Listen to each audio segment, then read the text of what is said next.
Good morning. I'm John Freitag with All American Hospice. I'm here with Mandy Delp. She's the outreach manager for Home Helpers.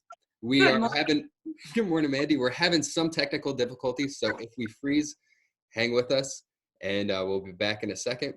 But we're going to try to keep it a little bit light.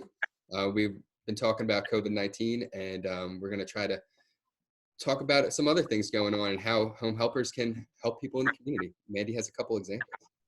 Awesome. Thank you so much, John. And thank you for being so astute and reaching out and keeping us all well connected.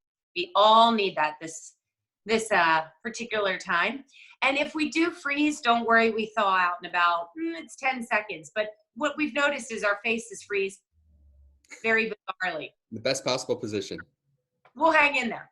So Home Helpers is a non-medical caregiving entity. We serve the majority of Montgomery County, every zip code in Bucks, and a good portion of the Lehigh Valley. So a couple of things. I thought we would start with a typical scenario through Home Helpers, and then a very atypical scenario that we've had as well. This has nothing really to do with the COVID-19 outbreak, but this is just what I get a chance to do on a daily basis. So typical scenario, I would field a phone call that might come through. I chose to use the Moss Rehab at Doylestown Hospital. We are very fortunate that Kate Levanchi, she's the social worker, she will sometimes give me a call and a heads up about a patient or a family that's there. I will then reach out in turn to the family. What I try to do is respond almost immediately. If I can stop by and just get out face to face with the family, I think it carries a lot of weight. It's scary and a little bit unfamiliar to families to have a non-medical caregiving entity. So I like to stop out, meet with the family, answer some basic questions that they may have. Is that we often hear, is this covered by insurance? How much does it cost? What type of shift minimums do you have? So for instance, just in the beginning part of March, I fielded a phone call from Kate. She said she had a husband and wife. They were there. The husband had had a stroke, and he was on target to leave in 24 hours. So we realized that we had to mobilize pretty quickly.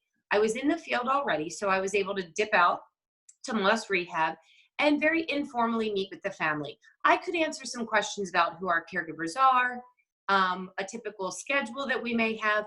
Family was looking to have us come out every morning to help the gentleman who had had a stroke and had right-sided hemiparesis. Wanted help getting him up, washed, dressed. We were able to help make breakfast and really serve as surrogate family to help this gentleman get home. So I was able to meet with them, give them some comfort and familiarity with who Home Helpers is and how quickly we could get started. They then agreed to meet with me the very next morning, and I went back out with my nurse. We have Eileen Edling, who works for Bucks County. She's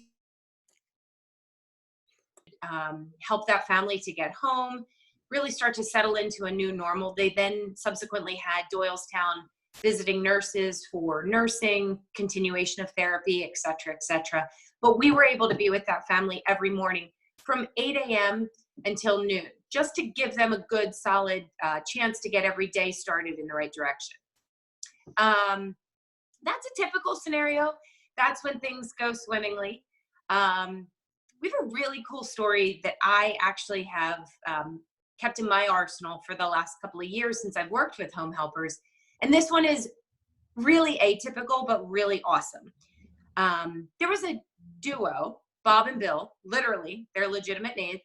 They lived together out on an estate in New Hope, Buckingham Township, if you will. And Bob and Bill had lived out there for years and years and years. Bob was the brains and Bill was the body. These two had been partners since 1942. And one day, a neighbor found Bill out on Lower Mountain Road wandering. And they realized very quickly that he had dementia. And the local police were called and they came out. And when they went back to the home where Bill resided, they found that Bob had been upstairs in the shower and must have fallen in the bathroom and fractured a hip and had been down for probably 50 hours. So he was down with a fractured hip. Rhabdomyolysis had set in, like he was in really bad physical shape. And poor Bill really hadn't had the ways or the means or the problem solving to be able to call 911 or anything of that nature. So fast forward, Bill was taken to Doylestown Hospital. Bill, obviously, he was admitted with a fractured hip and so on and so forth, surgical repair, and he was in really bad shape. Bill had profound dementia and really was out of his element. So we were able to, we got a phone call from case management at Doylestown Hospital and said, oh my goodness, like we don't even know what to do in this scenario. And we said, we do. We actually were able to triage a live-in caregiver to go and start immediately to live on the estate with Bill so that he could continue to function in his everyday normal routines. Right. And Bob could get the medical care that he needed.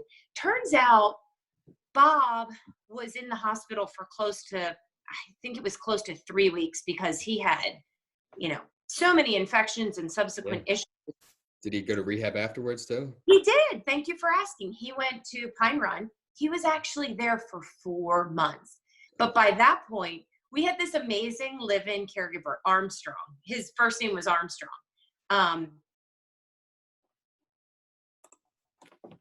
So we had this amazing caregiver, Armstrong. I wish I had a picture of him. I should have dug one out. So Armstrong was this live-in caregiver that was at the house with Bill. And Armstrong was awesome. He was sort of he was chief cook and bottle washer on this estate. And then Armstrong could drive. So Bob and Bill had a car. So he was able to, oh no. And we're back. Hey, John and I were just saying that we love that we have slight hiccups and flaws in this awesome video because it shows that we're not quite, you know, Angelina Jolie and Brad Pitt yet. Yeah, right, not yet. I mean, Hollywood hasn't called for us yet. We're still gainfully employed in hospice and home helpers, respectively. So back to Bob and Bill, we were able to see Bob throughout the duration of his rehab at Pine Run. And then when he was ready to come home, it was so awesome because Bob could come home. There was like no interruption to the care and the service that they had. So then Bob and Bill were back home, had Armstrong as the constant, while they had all these other variables of getting Bob readjusted to home. And honestly, we stayed with them for a year.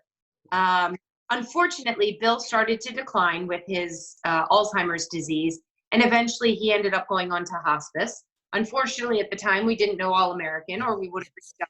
Thanks, Mandy. I think Bill ended up on Doylestown Hospice, and he did end up passing literally in their living room. Yeah. Armstrong was a constant through the whole thing. Armstrong ended up living then with Bob for the next 2.5 years throughout anything that kind of came down the pike with him. And then inevitably, he started to physically deteriorate, and he ended up going on hospice as well.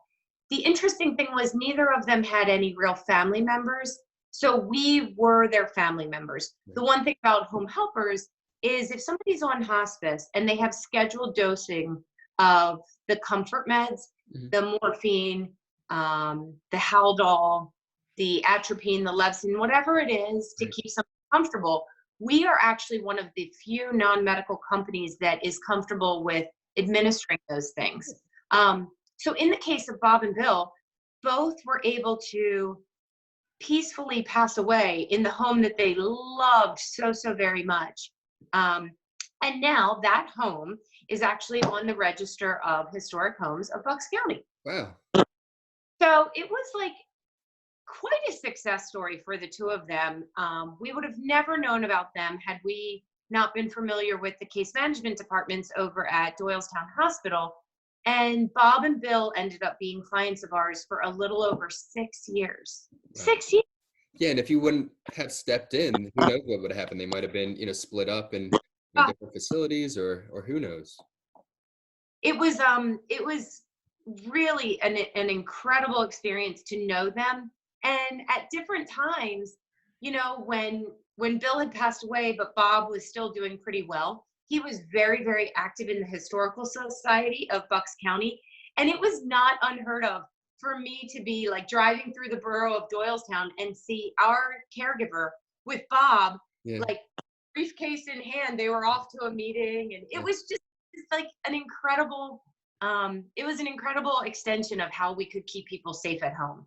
um, we are really, really fortunate in that we've been at various times, Home Helpers has actually had, like, I think our height of service for live-in, we had 22 live-in caregivers. Stop. And we're back. And we're back.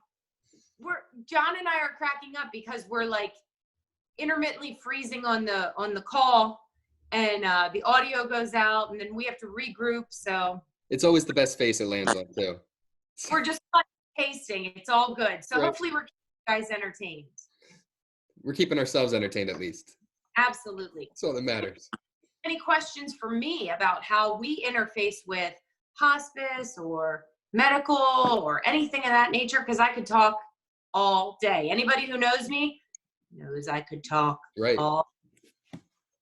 So we talked about a couple home care examples. You guys also go into facilities, right?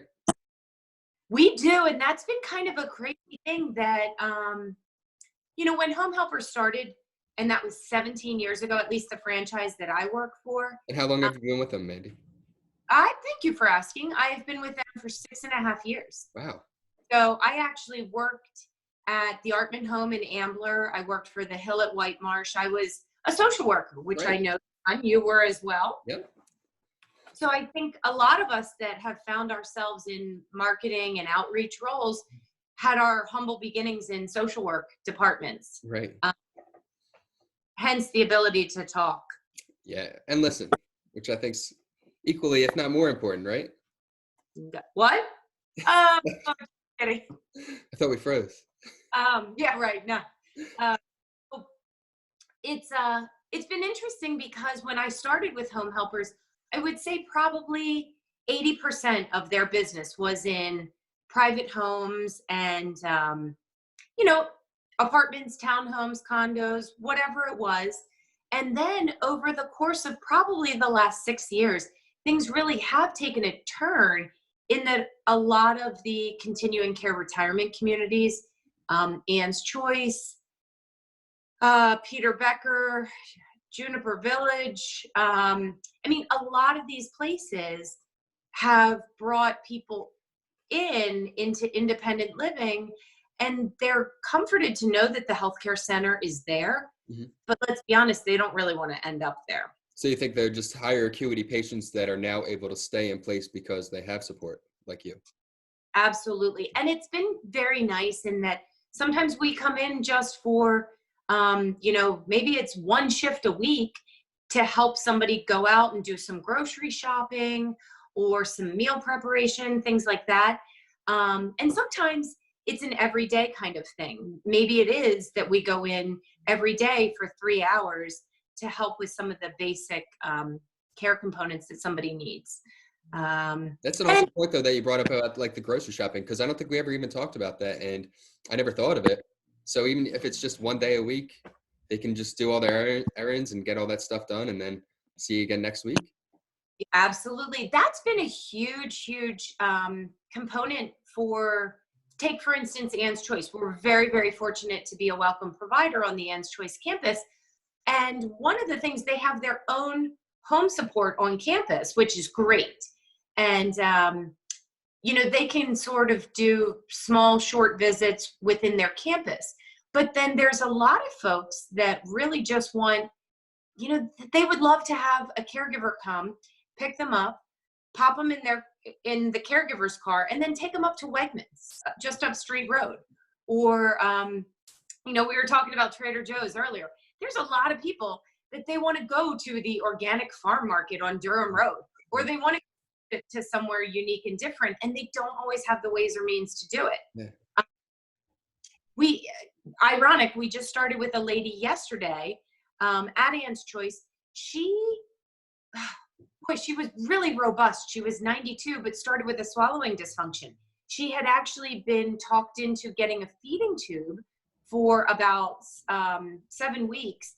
She was able to successfully wean off of it, but then she was really limited in the foods that she could purchase and take and buy. Right. So she really wanted us to take her to a certain place to get certain things, and we just started with her.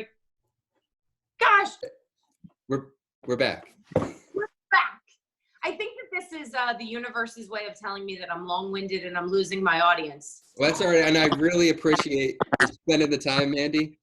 And I love hearing the stories, and we could talk all day. So thank you, and we could talk again later if you want to do something like this, and we can do a part 2. Love it. Part 2. Wait, So we've thawed out and we've welcomed back the audience. right, So the sequel. Online to anybody who has the tolerance to listen. Right. So we're planning the sequel, and we'll keep everyone posted. So thanks. If you guys have any questions, reach out to Mandy Delp. She's the outreach manager at Home Helpers, and I'm John Freitag with All American Hospice. So thanks for watching. We appreciate it. Stay safe.